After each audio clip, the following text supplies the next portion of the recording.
أسعار العملات اليوم الثلاثاء 20 ديسمبر 2022. لكن قبل أن نبدأ لا تنسى الاشتراك وتفعيل الجرس. سجل في البنك الأهلي. سجل الدولار سعر الشراء 24.64 وسعر البيع 24.69. وسجل اليورو سعر الشراء 26.06 وسعر البيع 26.29.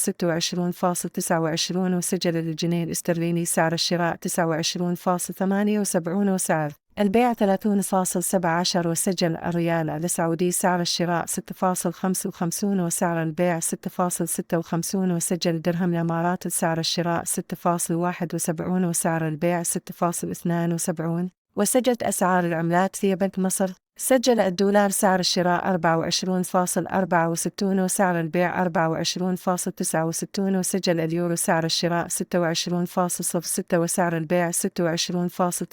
وسجل الجنيه الاسترليني سعر الشراء 29.78 وسعر البيع 30.17. وسجل الريال السعودي سعر الشراء 6.55 وسعر البيع 6.56. وسجل درهم الإمارات سعر الشراء 6.71 وسعر البيع 6.72.